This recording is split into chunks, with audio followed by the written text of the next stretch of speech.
Good evening traders, good evening investors. This is Siyad Ilikkal. എല്ലാ ദിവസവും വൈകിട്ട് 7 മണിക്കുള്ള മാർക്കറ്റ് ന്യൂസിലേക്ക് കിടക്കാം. അങ്ങനെ നിക്ഷേപകർക്ക് വീണ്ടും സന്തോഷം നൽകി മാർക്കറ്റ് ഇന്ന് വെള്ളിയാഴ്ച ദിവസം വലിയ തോതിലുള്ള പ്രോഫിറ്റ് ബുക്കിംഗ് ഒന്നും തന്നെ നൽകാതെ ഈ വീക്കിലി ഉണ്ടാക്കിയ ലോസ് എല്ലാം തന്നെ റിക്കവറി രേഖപ്പെടുത്തി ഇന്ന് നിഫ്റ്റി 50-ലെ 50-ൽ 48 കമ്പനീസും പോസിറ്റീവിൽ ക്ലോസ് ചെയ്തു.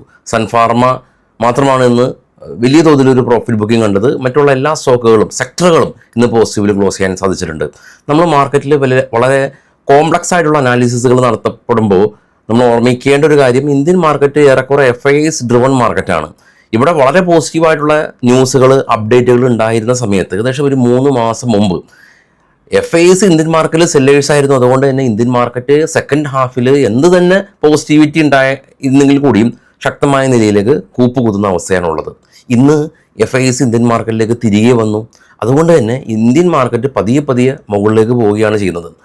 ഈ ഒരു സമയത്ത് നെഗറ്റീവായിട്ടുള്ള ന്യൂസുകളുണ്ട്, ഗ്ലോബലി നെഗറ്റീവായിട്ടുള്ള ന്യൂസുകളുണ്ട്. പക്ഷേ അത് അലൈൻ ചെയ്താണ് ഇന്ത്യൻ മാർക്കറ്റിൻ്റെ പോക്ക്. അല്ലാതെ ഇന്ത്യൻ മാർക്കറ്റ് മാത്രം ഓവർ വാല്യുവേഷൻ, ഇന്ത്യയിൽ നിന്ന് പണം ചൈനയിലേക്ക് വകമാറ്റുന്നു, അങ്ങനെയുള്ള കാര്യങ്ങൾക്കൊന്നും ഇപ്പോൾ പ്രസക്തി ഇല്ലാത്ത രീതിയിൽ ഇന്ത്യൻ മാർക്കറ്റ് വളരെ ശക്തമായ നിലയിൽ നിലകൊള്ളുന്ന ഒരു കാഴ്ചയാണുള്ളത്. പക്ഷേ ഞാനിപ്പോൾ പറയുമ്പോഴും നമ്മൾ മാർക്കറ്റ് ക്ലോസ് ചെയ്തു. അതിനുശേഷം ഇപ്പോൾ ഗ്ലോബൽ മാർക്കറ്റ് നോക്കുകയാണെങ്കിൽ നെഗറ്റീവാണ്. വലിയ തോതിൽ US മാർക്കറ്റെല്ലാം തന്നെ ഏകദേശം ഒരു 400 പോയിന്റിൻ്റെ ഇടിവുണ്ട്. US മാർക്കറ്റ് ഓപ്പൺ ആയിട്ടില്ല എങ്കിൽ കൂടിയും ഇടിവുണ്ട്.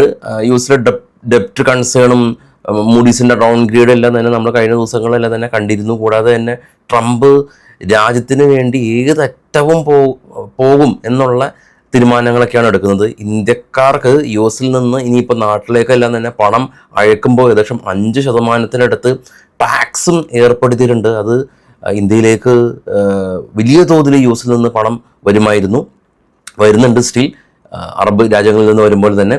അപ്പോൾ അതിനൊരു കുറവുണ്ടാകും.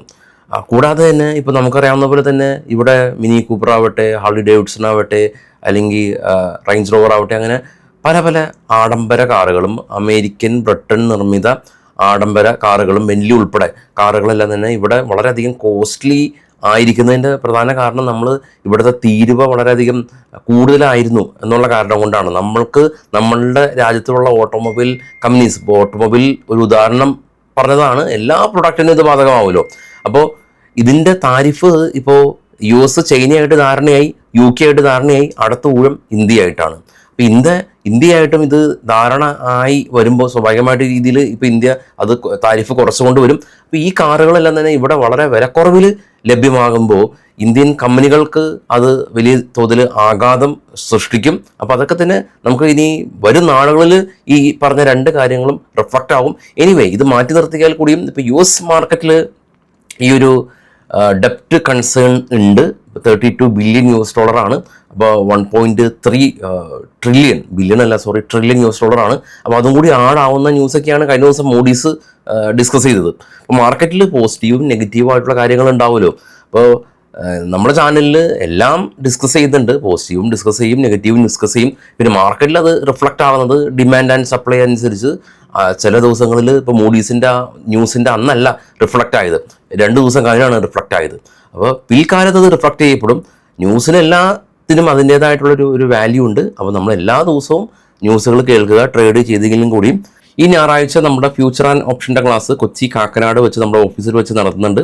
കുറഞ്ഞ ചിലവിൽ നിങ്ങൾക്ക് ഫ്യൂച്ചർ ആൻഡ് ഓപ്ഷൻ പഠിക്കാൻ നല്ലൊരു അവസരമാണിത്. താല്പര്യമുള്ള ആളുകൾക്ക് ഫസ്റ്റ് കമൻറ്റിൽ നമ്പർ പിൻ ചെയ്ത് വെച്ചിട്ടുണ്ട്, കോൺടാക്ട് ചെയ്യാം.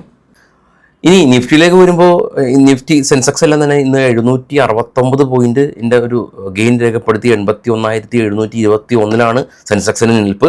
നിഫ്റ്റി ആവട്ടെ 243 പോയിന്റിൻ്റെ ഗെയിൻ രേഖപ്പെടുത്തി 24,853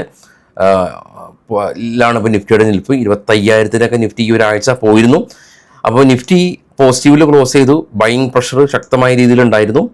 ITC എല്ലാം തന്നെ Q4 റിസൾട്ടിന് ശേഷം 2% റാലി രേഖപ്പെടുത്തി. ബൾസിൻ ഇൻഡസ്ട്രീസ് IPO എല്ലാം തന്നെ, ഗ്രേ മാർക്കറ്റ് പ്രീമിയം എല്ലാം തന്നെ സ്പൈക്ക് ചെയ്തു. ഓവർ സബ്സ്ക്രിപ്ഷൻ ആയിട്ടുണ്ട് എന്നുള്ളതാണ് ഗ്ലോബൽ മാർക്കറ്റിൽ നിന്ന് കണ്ടുവരാം. കാരണം നമ്മൾ പോസിറ്റീവായിട്ടുള്ള കാര്യങ്ങൾ പറഞ്ഞ ആ ഒരു സമയത്ത് തന്നെയാണ് ഗ്ലോബൽ മാർക്കറ്റിൽ ഇടിവ് രേഖപ്പെടുത്തിയത്. റിക്കവറി ചെയ്യുമായിരിക്കാം, എങ്കിലും FTSE UK മാർക്കറ്റ് നെഗറ്റീവാണ്. CAC 40 ഫ്രാൻസ് മാർക്കറ്റ് നെഗറ്റീവാണ്. ഡാക്സ് ജർമ്മൻ മാർക്കറ്റ് 2% ഇടിവ് രേഖപ്പെടുത്തി. ഡോ ഫ്യൂച്ചർ കാണാം ഏകദേശം 563 പോയിന്റിൻ്റെ ഇടിവ് രേഖപ്പെടുത്തി. ഇതിപ്പോൾ ഈ ഒരു സമയത്തുണ്ടായിരുന്ന ഒരു ഇടിവാണ് ഇപ്പോൾ നമ്മൾ കണ്ടത്. അതായത് നമ്മൾ മാർക്കറ്റ് ക്ലോസ് ചെയ്തതിന് ശേഷമുള്ള ഒരു ഇടിവാണ് നമ്മൾ കണ്ടത്. നമ്മൾ മാർക്കറ്റ് ക്ലോസ് ചെയ്യുന്ന സമയത്തൊന്നും ഈ ഒരു ഇടിവ് ഉണ്ടായിരുന്നില്ല, അല്ലെങ്കിൽ ട്രേഡ് ചെയ്ത സമയത്തും ഈ ഒരു ഇടിവ് ഉണ്ടായിരുന്നില്ല. ബിറ്റ്കോയിലും ഒരു ശക്തമായിട്ടുള്ളൊരു ഫോൾ ഉണ്ട്, $3000 ഇടിവ്. അതായത് നമ്മൾ മാർക്കറ്റ് ക്ലോസ് ചെയ്തതിന് ശേഷം ഇപ്പോൾ ചെക്ക് ചെയ്യുന്ന സമയത്താണ് ഗ്ലോബൽ മാർക്കറ്റ് ഇടിവ് കാണുന്നത്. മേ ബി റിക്കവറി ചെയ്യപ്പെട്ടേക്കാം. അപ്പോൾ കൺസേൺസ് എല്ലാം തന്നെ നിലനിൽക്കുന്നുണ്ട്. US മാർക്കറ്റിൽ കൺസേൺ നിലനിൽക്കുന്നുണ്ട്. മൂഡീസിൻ്റെ അവരുടെ ആ ഒരു പ്രസ്താവന, സ്റ്റേറ്റ്മെൻറ്റ്, അത് റെലവൻ്റ് ആയിട്ടുള്ളൊരു സ്റ്റേറ്റ്മെൻറ്റ് തന്നെയാണ്. പിന്നെ അപ്പോൾ ചോദിക്കാം എന്തുകൊണ്ട് ഇന്നലെ US മാർക്കറ്റ് റാലി രേഖപ്പെടുത്തിയെന്ന്. UBS എന്ന് പറയുന്ന മറ്റൊരു റേറ്റിംഗ് ഏജൻസി, മറ്റൊരു ഇൻവെസ്റ്റ്മെൻറ്റ് സ്ഥാപനം, അവർ S&P 500-നെ 10% ടാർഗറ്റ് അപ്ഗ്രേഡ് ചെയ്തു എന്നുള്ള കാരണം കൊണ്ടാണ് ഇന്നലെ US മാർക്കറ്റിൽ പോസിറ്റിവിറ്റി ഉണ്ടായിട്ടുള്ളത്. പക്ഷേ ഈ ഒരു ഡെപ്റ്റ് ഇൻക്രീസ് ആയി എന്നുള്ളത് അത് വസ്തുത തന്നെയാണ്. അപ്പോൾ അതിനെല്ലാം തന്നെ മറികടക്കാനായിട്ട് പുതിയ ബിൽസ് എല്ലാം തന്നെ പാസ്സാക്കുന്നുണ്ട്. അപ്പോൾ അതിനെല്ലാം തന്നെ അംഗീകാരം കിട്ടുമോ എന്നുള്ളത് കാത്തിരിക്കേണ്ടതായിട്ടുണ്ട്. അപ്പോൾ ട്രംപ് ഈ ഒരു ന്യൂസിൻ്റെ ആദ്യം നമ്മൾ കണ്ടതുപോലെ തന്നെ രാജ്യത്തിന് വേണ്ടിയിട്ട് ഏത് അറ്റവും പോകുമെന്നുള്ളത് നമുക്ക് കണ്ടു. കാരണം ഈ ഒരു താരിഫ് കാരണം ഇതിപ്പോഴാണ് സോർട്ട് ഔട്ട് ആയത്. പക്ഷേ ഇത് സോർട്ട് ഔട്ട് ആവാൻ വേണ്ടിയിട്ട് ഏകദേശം $10 ട്രില്യൺ ആണ് US മാർക്കറ്റിൽ നിന്ന് മാർക്കറ്റ് ക്യാപിറ്റൽ വൈപ്പ് ഔട്ട് ആയി പോയത്. അതായത് ഇന്ത്യൻ GDP-യുടെ ഏകദേശം ഒരു 3 മടങ്ങ്. അപ്പോൾ അതിൻ്റെ എല്ലാം തന്നെ അവരുടെ ഗുണം ലോങ് ടൈമിലായിരിക്കാം ഇപ്പോൾ US-ന് കിട്ടാനായിട്ട് പോകുന്നത്. അപ്പോൾ അതൊക്കെയാണ് ഇപ്പോൾ US-ലുള്ളൊരു കൺസേൺ. അപ്പോൾ എനിവേ കാത്തിരുന്ന് കാണേണ്ടതായിട്ടുണ്ട്. സ്റ്റോക്ക് സ്പെസിഫിക് ന്യൂസിലേക്കൊക്കെ പോകുകയാണെങ്കിൽ Paras defence company, Israel based ആയിട്ടുള്ളൊരു ഡ്രോൺ കമ്പനിയായിട്ട് പുതിയ ജോയിൻറ്റ് വെഞ്ചർ പ്രോഗ്രാംസ് എല്ലാം തന്നെ ചെയ്യുന്നുണ്ട്. റിലയൻസ് ഇൻഡസ്ട്രീസ് 75,000 കോടി രൂപയാണ് അടുത്ത 5 വർഷത്തിനുള്ളിൽ അവർ ഇൻവെസ്റ്റ്മെൻറ്റ് നടത്തുന്നത് എന്നുള്ളത് മുകേഷ് അംബാനിയുടെ പുതിയ സ്പീച്ചിൽ അദ്ദേഹം പറഞ്ഞു. ഇതൊക്കെയാണ് സ്റ്റോക്ക് സ്പെസിഫിക് ആയിട്ടുള്ള ന്യൂസുകൾ. ഇവ 2 ദിവസം അവധിയാണ്. അപ്പോൾ ഞായറാഴ്ച നമുക്ക് മാർക്കറ്റ് ഔട്ട്ലുക്ക് ആയിട്ടൊക്കെ എടുത്താം. അടുത്ത ആഴ്ച തന്നെ ഗ്ലോബൽ ഈവൻറ്റുകൾ നമുക്ക് ഡിസ്കസ് ചെയ്യാം, ഡിവിഡൻഡ് ഡീറ്റെയിൽസൊക്കെ ഡിസ്കസ് ചെയ്യാം. അപ്പോൾ എല്ലാവർക്കും ശുഭരാത്രി. നാളെ കഴിഞ്ഞ് നമ്മുടെ ക്ലാസ് ഉണ്ട്.